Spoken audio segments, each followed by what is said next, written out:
Estados Unidos. En fin, tenemos otra entrevista, tenemos ya a William Serafino, ¿verdad? A propósito del artículo que publicó ayer, ya lo tenemos ahí, ahora de Colombia. Nos vamos a Venezuela. William Serafino, qué gusto tenerte aquí en el Sinsonte nuevamente. Hola Daniela, un gusto igualmente. Saludos Arturo, espero que estén muy bien.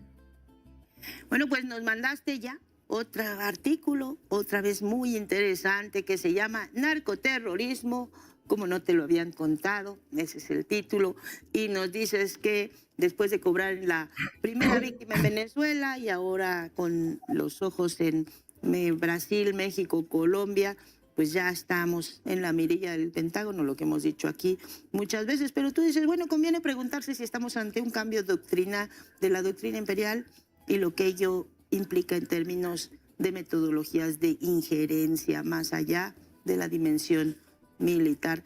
Explícanos de qué se trata esta tesis que estás planteando en el artículo.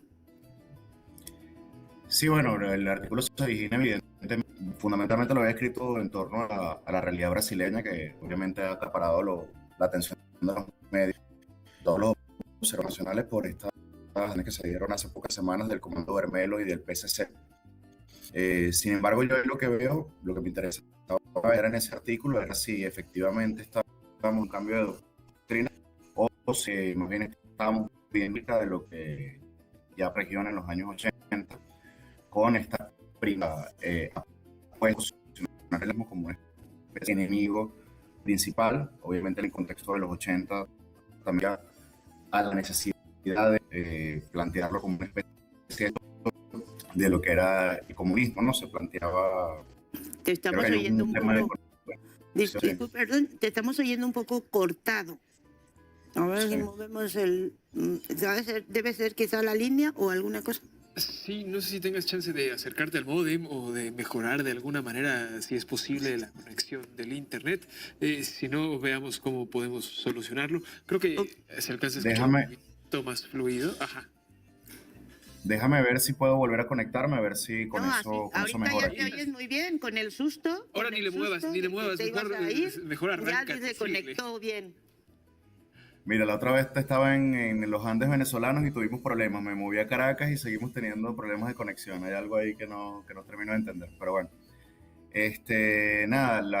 Fundamentalmente era ver si estábamos ante una réplica exacta de lo que estaba pasando en los años 80, que ya el gobierno de Ronald Reagan, debemos recordar que en el año 1986 se da esa directiva que luego fue desclasificada en el año 86, donde ya se planteaba, se unificó por primera vez el tráfico de drogas con la contrainsurgencia. Pasaban a formar parte de un mismo objetivo, un mismo propósito de política exterior. Sin embargo, yo no creo que estemos ante lo mismo, ni en cuanto al planteamiento operativo o político, ni tampoco en cuanto a los efectos buscados. Así más o menos esa es digamos que el marco general en que lo quise plantear, porque creo que no estamos ante lo mismo en los años 80. Primero, bueno, no estamos hablando de operaciones de contrainsurgencia contra formaciones guerrilleras que están vinculadas supuestamente al narcotráfico. No estamos hablando de, como lo entiende Washington, un enemigo que está delimitado geográficamente en unas zonas bastante particulares. Tampoco estamos hablando en la actualidad de que ese enemigo responda a un gran bloque internacional que se opone a la supuesta civilización occidental capitalista gobernada por Estados Unidos. Es decir, estamos ante un elemento fundamental. Ese cambio de doctrina yo lo identifico fundamentalmente en la orden ejecutiva, que todos las conocemos, de enero del año 2025. Estaba apenas tomando posesión del cargo Donald Trump. En esa orden ejecutiva se plantea, bueno, que los carteles de narcotráfico son básicamente hermanos gemelos, o una especie de franquicias locales de organizaciones terroristas como Al-Qaeda, como el Estado Islámico. Se plantea que es un enemigo líquido, es decir, que es omnipresente, que está básicamente en toda la región, que amenaza a Estados Unidos en su seguridad nacional y que tiene una amplia capacidad no solamente de infiltrarse en gobiernos, así mismo lo comenta en esta orden ejecutiva, sino también en cooperar con organizaciones hostiles externas. Obviamente no lo dicen de manera clara, pero se están refiriendo básicamente a Rusia, China y la República Islámica de Irán. Entonces, bueno, estamos viendo que evidentemente esa paranoia securitaria, esa paranoia militarista que tuvo lugar en los años 80, lo que estamos viendo es la hipérbole de esa misma dinámica, pero con los propios componentes de los elementos propios del siglo XXI. Es decir, yo creo que Estados Unidos ha posicionado a la guerra económica como su bala de plata para intervenir en el continente, y volviendo obviamente al origen que me daba a mí el argumento para escribir este artículo, fue lo que ocurrió con Brasil, con estas designaciones que ya les comentaba. Muchos estaban viendo, yo creo que fue la opinión hegemónica, después de que se dieron las designaciones del Comando Vermelo y del PSC, de que venía una operación militar, ¿no? Que era una operación inminente, que se iba a dar algo parecido a lo que ocurrió en Venezuela, aunque evidentemente yo en el artículo pongo las grandes diferencias que hay entre un mandatario como Lula y un mandatario o exmandatario como Nicolás Maduro, ¿no? Que hay bastantes diferencias que son ahí notables, pero se estaba esperando era una acción militar, incluso sigue siendo uno de los escenarios más peligrosos que se cierran ahora mismo sobre Brasil. Sin embargo, lo que yo estoy planteando ahí es que la lógica de las designaciones no es tanto militar, sino más bien política y económica, en el sentido de que muchos no vieron cuáles eran los primeros efectos que habían generado estas medidas contra estas organizaciones, que sabemos que tienen un razonamiento hipócrita, que tienen un lobby de la extrema derecha brasileña por detrás, es decir, que también busca responder a una dinámica de injerencia dentro del proceso electoral que se va a dar en octubre. Pero fíjense ustedes que era lo que me parecía interesante, como por ejemplo la Asociación de Bancos de Brasil comenzó a mostrar preocupación de que las relaciones entre bancos brasileños y bancos estadounidenses pudiera verse fracturada o debilitada por estas medidas. Por ejemplo, lo que dijo el ministro de Hacienda de Lula, diciendo que esto incentivaba la fuga de capitales e incentivaba un entorno riesgoso e inseguro para el funcionamiento de la economía, refiriéndose a que, bueno, muchos inversores y muchas empresas que invierten en Brasil se comenzarían a ver inhibidos de continuar en estas inversiones porque, bueno, justamente cuando un país, y esto es bueno comentarlo, además que en Venezuela ocurrió desde hace muchísimos años, cuando entras en este tipo de radares de designaciones, cuando el país comienza a ser posicionado como una nación que refugia supuestas organizaciones criminales, bueno, esto tiene un efecto financiero y económico directo. Es decir, muchas empresas, pero también en personas particulares que tienen cuentas en bancos, que a su vez están conectados con Estados Unidos, bueno, hay un mayor escrutinio, hay una mayor vigilancia, una mayor supervisión. Eso puede dar paso a elementos muy graves, como por ejemplo congelamiento de cuentas, como por ejemplo citaciones judiciales, como por ejemplo indictments o recursos judiciales del Departamento de Justicia pidiendo la investigación de determinados fondos porque se cree, bajo la sospecha, de que por ahí pasó dinero de algunas organizaciones criminales. Eso obviamente tensa el tejido financiero y económico de un país tan conectado con Estados Unidos como Brasil desde el punto de vista financiero, y yo creo que también es un atajo. Bueno, yo creo que estoy diciendo ya todo los aspectos centrales del artículo, ¿no? Pero creo que es un atajo también para atacar este sistema PIX, que es un sistema que además creó el Banco Central brasileño, y que, como están diciendo algunos think tanks, por ejemplo, el Instituto Peterson de Economía Internacional, que a la luz de las designaciones, instituciones como el Banco Central pasarían a estar dentro de la ley antiterrorista, que es del año 2001. De hecho, ese es el fundamento jurídico de estas designaciones de estas dos organizaciones.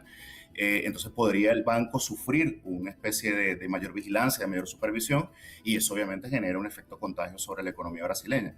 Quizás esto para una persona de a pie, un ciudadano común, son elementos que están como muy alejados de su dinámica cotidiana, son elementos aparentemente abstractos, pero bueno, en un contexto de pre-campaña electoral, evidentemente, cuando se sabe que el voto va a ser fundamentalmente económico, al menos así se está proyectando, evidentemente proyectar a Lula como un activo tóxico de la economía, también creo que forma parte de este juego, ¿no? De injerencia en las elecciones, porque evidentemente la extrema derecha lo que va a vender en este contexto, en este marco de la campaña, sería, bueno, que ellos sí van a luchar contra el crimen organizado de manera hipócrita para poder resolver esos primeros escollos que está generando a nivel económico estas designaciones del Departamento de Estado. William, al leer este artículo y a ver esta parte de Brasil que planteas, ¿no? Sobre la molestia que tiene Donald Trump sobre PIX y sobre cómo le quita hegemonía al dólar, no pude evitar recordar los otros artículos que has escrito sobre la muerte del petrodólar y lo que ha significado precisamente la guerra en Irán al respecto. A nivel regional, a nivel América Latina, ¿qué opciones tenemos como países para precisamente escapar del yugo del dólar como moneda hegemónica? ¿Qué opciones de otras transacciones o de maneras de interacción financiera podrían ir surgiendo para escapar precisamente de estas acusaciones de terrorismo que van encaminadas encaminadas también a un ahogamiento y a un sitio pues monetario. Sí, yo creo que fundamentalmente para empezar a pensar en eso sería volver a esas propuestas que en algún momento tuvieron lugar importante en la región, que en algún momento configuraron parte del debate de algunas organizaciones multilaterales. Hablo concretamente del ALBA o de la CELAC, cuando se comenzó a plantear muy embrionariamente la posibilidad de establecer mecanismos de compensación propios. Recordemos aquella propuesta que hizo en su momento el presidente Hugo Chávez con el sistema Sucre, que era un sistema de compensación regional de manera de que los intercambios comerciales y financieros entre los países se realizaran de manera más autónoma. Evidentemente Brasil es un país pilar fundamental dentro de los BRICS, y en los BRICS hay una discusión adelantada en ese sentido. Yo creo que en algunos artículos lo habré mencionado, plataformas como el BRICS Pay, como el M-Bridge, es decir, que son plataformas que lo que están buscando son sistemas de compensación donde los países puedan integrar o puedan realizar su comercio exterior sobre la base de sus propias monedas nacionales, es decir, pasando por afuera del dólar. Yo lo que creo es que evidentemente cuando ves la balanza comercial, cuando ves las asociaciones estratégicas de la economía brasileña, fundamentalmente están inclinadas hacia China. Yo creo que se ve que en la perspectiva de mediano, incluso corto plazo, esa relación va a dar pie dentro de, lo repito, el paraguas BRICS, a mecanismos financieros no dolarizados, y creo que Estados Unidos está consciente de que ese peligro está planteado, y evidentemente yo creo que está desarrollando una estrategia en dos bandas. Primero, evidentemente potenciando a los factores de extrema derecha que están formando ya parte básica de esta internacional trumpista derechista, ¿no? Y por otro lado, utilizando estas estrategias empleadas en el narcoterrorismo, que yo creo que es una vía indirecta hacia la guerra económica. Yo creo que es uno de los aspectos que me parecía más interesantes, porque cuando hablamos de narcoterrorismo, vemos el caso de Venezuela en enero, vemos lo que está diciendo Pete Hegseth, que ustedes también desde Diario Red le han dedicado varios episodios a este intervencionismo militar abierto, pero yo creo que estamos hablando de una estrategia mucho más adaptativa, mucho más, con mucha mayor plasticidad, mucho más elástica en cómo se plantea. En el caso de Brasil, por ejemplo, no se podrían utilizar los mismos factores que se utilizaron contra Venezuela para justificar una intervención. ¿De que van a acusar a Lula de dirigir el Comando Vermelho? ¿Van a acusar al gobierno brasileño de ser un gobierno antiestadounidense y procomunista?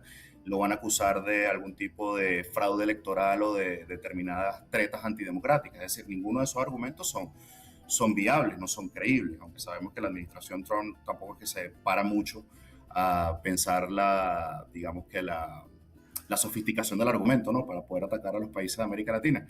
Pero digamos que ahí no tienen un planteamiento claro en cómo atacar y cómo socavar al gobierno de Lula.